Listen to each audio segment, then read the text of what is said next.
Bonsoir et bienvenue dans l'Africa Tonight. Au sommaire de l'actualité au Soudan, le cessez-le-feu est officiellement prolongé pour 72 heures, une trêve pour ouvrir des couloirs humanitaires. Mais sur place, les combats se poursuivent entre les troupes des deux généraux rivaux, Abdel Fattah al-Burhan et Mohamed Hamdan Daglo. Le golfe de Guinée, un espace toujours en proie au trafic et à la piraterie. Les dirigeants régionaux appellent au renforcement de la coopération afin de lutter contre ce fléau. Puis, renforcement de l'offre dans les soins de santé au Burkina Faso. Les autorités annoncent le recrutement prochain de 15 000 agents de santé communautaire ainsi que la construction de plusieurs infrastructures sanitaires de pointe. Après près de 2 semaines de combats meurtriers au Soudan entre l'armée régulière et les forces de soutien rapide, avec un cessez-le-feu qui n'est pas respecté depuis son entrée en vigueur mardi, l'ONU appelle à l'ouverture des couloirs humanitaires suite à l'intensification des combats qui ont fait au moins 500 morts et des milliers de blessés. On apprend ce vendredi que la trêve est officiellement prolongée pour 72 heures après la violence qui a franchi un nouveau palier ce jeudi avec des destructions et des pillages au Darfour et d'intenses bombardements à Khartoum, la capitale. Sur place, la situation est extrêmement volatile et inquiétante. L'ONU s'inquiète plus que jamais du sort des civils. Écoutez Abdou Dieng, coordinateur humanitaire des Nations Unies au Soudan.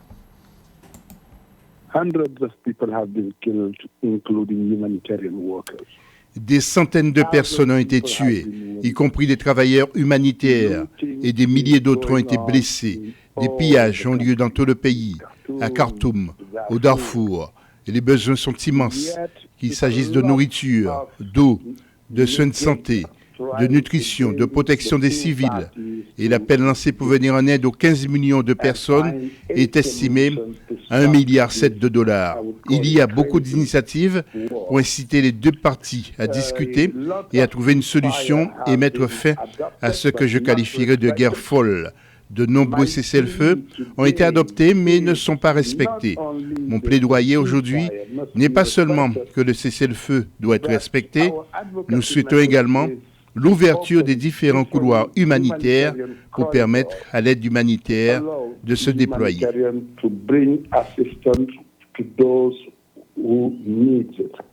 Sachez que selon un bilan provisoire établi ce 28 avril par le syndicat des médecins soudanais, les combats à El Geneina, chef-lieu du Darfour Ouest, ont fait au moins 74 morts et des centaines de blessés, et ceci alors que tous les hôpitaux de la ville sont désormais hors service. Le général Jeff Nyaga jette l'éponge en République démocratique du Congo. Le commandant de la force régionale de la communauté d'Afrique de l'Est a démissionné de son poste ce 27 avril. Il dénonce des intimidations ainsi que des pressions politiques. Les autorités de Kinshasa lui reprochent en effet son inaction face au groupe rebelle du M23. Rappelons que la force est-africaine déployée dans la partie orientale de la République démocratique du Congo est censée combattre les groupes armés. Seulement, les attaques contre les civils s'y poursuivent. Plusieurs dizaines de personnes ont été tuées il y a une semaine dans une zone contrôlée par le M23 dans le territoire de Rutshuru au nord Kivu. Se réunir davantage pour être plus efficace, c'est ce que préconise Mahamadou Bouhari face à l'insécurité maritime grandissante dans le golfe de Guinée. Le chef de l'État nigérian invite ainsi ses pairs à une plus grande coopération régionale en la matière. Il faut dire que la piraterie maritime rapporte chaque année près de 2 milliards de dollars au réseau criminel. Plus de précisions avec Mildred Yamouf. Les dirigeants régionaux s'activent face à la persistance du phénomène de la piraterie maritime dans le golfe de Guinée. S'exprimant pour la dernière fois en tant que président du Nigeria le 25 avril 2023, lors de la 3e session extraordinaire de l'Assemblée des chefs d'État et de gouvernement de la Commission du Golfe de Guinée à Accra au Ghana, Mahamadou Bouhari a souligné que pour parvenir à la paix et à la sécurité durable dans cette région, les pays membres de la Commission du Golfe de Guinée devraient tenir des rencontres régulières. Nous devons rester attachés à nos sommets réguliers et aux sessions extraordinaires. Nous devons utiliser ces plateformes fondamentales profondément ancrées pour continuer à élaborer des modalités clés qui pourraient nous donner l'occasion de discuter, d'identifier, de soutenir des stratégies et de développer des capacités pour parvenir à la paix, à la sécurité et à la prospérité dans la région du Golfe de Guinée. Selon le Bureau maritime international, près de 200 actes de piraterie ont été enregistrés dans le Golfe de Guinée en 2020, avec 135 équipages enlevés, soit 95% des enlèvements en mer dans le monde. La piraterie maritime rapporte chaque année près de 2 milliards de dollars au réseau criminel impliqué, d'après les Nations Unies. Malgré un déclin observé depuis avril 2021 jusqu'à la mi-décembre 2022, le phénomène continue de se répandre à travers la région. Les dirigeants appellent à une plus grande coopération régionale, encourageant les pays membres à adopter des lois contre la piraterie. J'implore les États membres de la Commission du Golfe de Guinée de faire preuve d'un plus grand engagement politique au plus haut niveau du gouvernement pour résoudre ces problèmes de sécurité maritime afin d'aider à contenir et à éradiquer les menaces causées par ces actes de criminalité dans la région. Même si le Conseil de sécurité des Nations Unies se réjouit des progrès dans la lutte contre la piraterie dans le Golfe de Guinée grâce aux efforts concertés des États membres de la région et de la communauté internationale, l'organe invite la Commission du Golfe de Guinée à poursuivre l'effort et optimiser la coopération régionale afin de vaincre toute menace à la sécurité maritime du Golfe de Guinée. Au Burkina Faso, le bilan de l'attaque de Karma a été revu à la hausse. Les derniers chiffres font désormais état de 136 morts contre 100 précédemment annoncés. Dans un communiqué publié ce jeudi, le président en exercice de la Communauté économique des États de l'Afrique de l'Ouest, Umaro Sissoko Embalo, a condamné avec une grande fermeté ce qu'il a qualifié, je cite, de génocide. L'ONU, de son côté, réclame une enquête approfondie et indépendante, mais aussi impartiale. Le gouvernement burkinabé, qui par la voix de son porte-parole dénonce lui aussi un acte ignoble et barbare. Il assure qu'une information judiciaire a été ouverte et suivie de très près. Nous voulons faire du profit, scandent depuis quelques jours les producteurs ghanéens de soja. Ces derniers réclament la levée de l'interdiction d'exportation de la denrée décidée début avril. La mesure visait à améliorer la disponibilité de la matière première sur le marché local. Elle se solde par des pertes considérables pour les producteurs. Explication de Séverin Douqueux. Les producteurs de soja de la région du nord du Ghana ont appelé le gouvernement à lever l'interdiction d'exporter du soja. L'interdiction d'exportation a pour conséquence de paralyser l'industrie de production de la légumineuse, mais aussi de générer d'énormes pertes avec les récoltes qui s'avarient selon ces agriculteurs. Face à la presse le 26 avril 2023, l'Organisation des producteurs de soja a décrié cette politique gouvernementale et appelé à libéraliser le commerce du soja. Nous demandons au gouvernement d'autoriser, avec effet immédiat, les agriculteurs et les agrégateurs ghanéens à commercialiser le soja sans restriction. L'agriculture ne se pratique plus seulement pour les cultures, mais pour le business. Nous sommes donc dans les affaires pour faire des profits, pas pour perdre. Le ministère du Commerce et de l'Industrie du Ghana a annoncé le 8 avril 2022 des restrictions sur l'exportation de maïs et de soja vers 8 pays dont les États-Unis, le Niger, la RDC, l'Italie, le Canada, le Royaume-Uni, le Qatar et la Sierra Leone afin d'assurer une production suffisante d'aliments pour l'industrie avicole locale. Le tourteau de soja, essentiel à l'industrie avicole, représente 34% des coûts de production. Les producteurs disent abandonner la production si l'interdiction d'exporter n'était pas levée. L'économie s'accroît à travers les exportations massives et de moindres importations. Mais cette politique gouvernementale pour moins d'exportations et plus d'importations ne mènera le Ghana nulle part. Si le gouvernement ignore notre appel d'ici le 15 mai 2023, nous allons simplement arrêter la production de soja pour la saison 2022-2023. Il ne s'agit pas d'une menace, mais d'une information à l'intention du public. La demande en soja va grandissant dans la région ouest-africaine. Le Ghana a d'ailleurs profité de sa capacité de production pour stimuler son économie à travers un plan quinquennal dans la production de la légumineuse. Le dit plan, estimé à environ 108 milliards de dollars, va permettre de tripler à 50 000 tonnes l'offre locale de semences certifiées de soja contre un niveau actuel de 17 500 tonnes. Médicaments, infrastructures, formation, le Burkina Faso se dit résolument engagé dans le renforcement de son offre de soins de santé.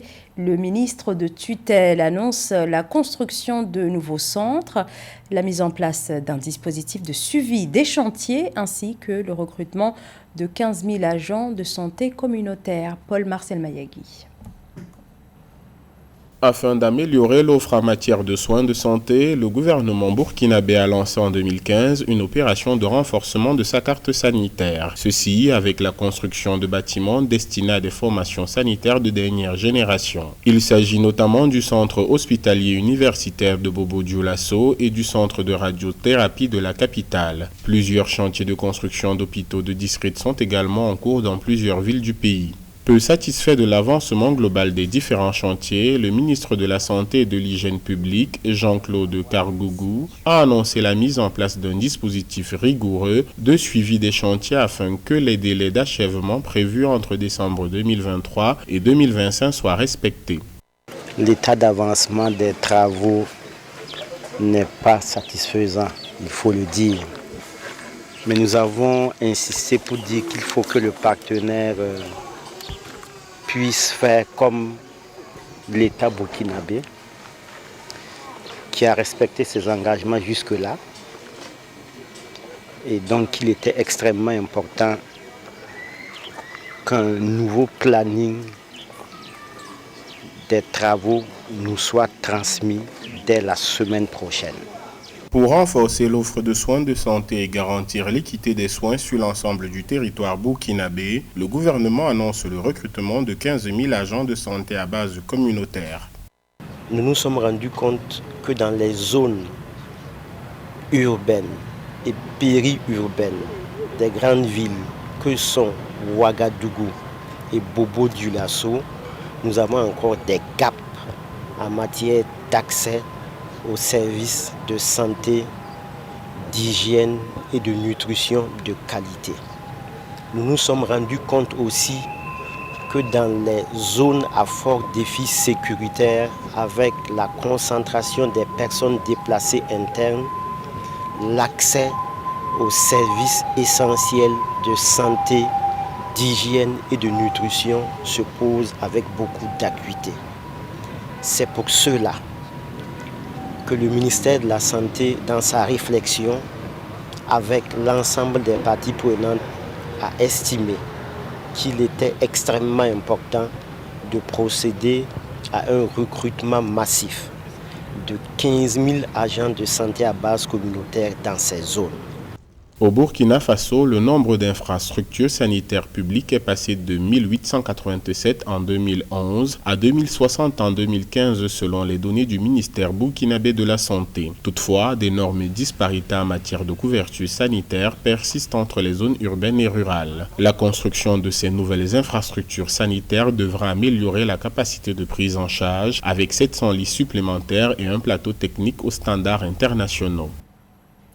Un musicien camerounais que l'on ne présente plus, Etienne Mbappé, un bassiste de renommée mondiale, un jazzman, un virtuose de la basse depuis plus de 30 ans, lui qui, durant toutes ces années, a joué avec les plus grands, avec des concerts dans le monde entier. Le dernier en date s'est tenu cette semaine dans son pays natal, le Cameroun. Le portrait d'Etienne Mbappé est signé Séverin Douqueux. C'est l'un des artistes musiciens africains les plus demandés de l'industrie musicale mondiale en général et du jazz en particulier. Virtuose de la guitare basse qu'il manie avec une dextérité dont lui seul a le secret, Etienne Mbappé a enflammé la scène de la salle de spectacle de l'Institut français du Cameroun de Yaoundé dans le cadre du Festival Jazz 237, édition 2023. Vraisemblablement conquis, le public exulté reprend en chœur les paroles de ses titres cultes. Un moment de partage que l'artiste n'est pas prêt d'oublier pour son retour sur la scène de Yaoundé depuis 23 ans. Mais c'était un grand moment, je suis j'ai grandi, eux aussi, et j'étais vraiment émerveillé de voir qu'ils connaissent beaucoup de chansons par cœur, ils en ont chanté beaucoup eux-mêmes, voilà, et c'était vraiment un grand moment de convivialité et de partage. C'était vraiment super, j'ai adoré. 2 heures durant, Étienne Mbappé, auteur-compositeur, interprète et expert de la basse, en compagnie de quelques musiciens, partage son groove sur quelques-uns de ses titres, Cameroun Moulema, Elimba Adikalo, Oseya Siseya, mais aussi Musangonawa, un titre mélancolique qui plonge la salle dans l'émoi.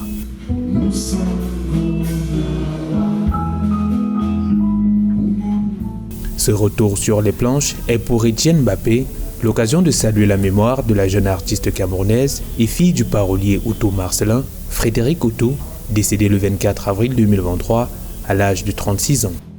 Frédéric Outo, ouais, moi je ne la connaissais pas personnellement, mais j'ai vu toute mon équipe vraiment effondrée, et même toute la journée là, je sentais une ambiance un peu, mais bon, vous avez vu, tout le monde s'est amusé quand même, donc on voulait lui dédier un petit morceau et lui dire qu'on pense à elle, et on sait qu'elle est là-haut et qu'elle nous regarde, et peut-être qu'elle nous souriait certainement, quoi. Son succès, le quinquagénaire, présenté comme l'enfant prodige de la basse camerounaise, le doit, en plus de son ardeur au travail, à une histoire de tradition de bassiste à la camerounaise, dont les pères et pionniers selon lui sont Jean Dikoto Mandingue ou encore Vicky Edimo, tous des figures emblématiques de la guitare basse au niveau mondial. Et c'est ainsi que s'achève ce journal. Merci de votre fidélité. L'information continue sur Africa 24.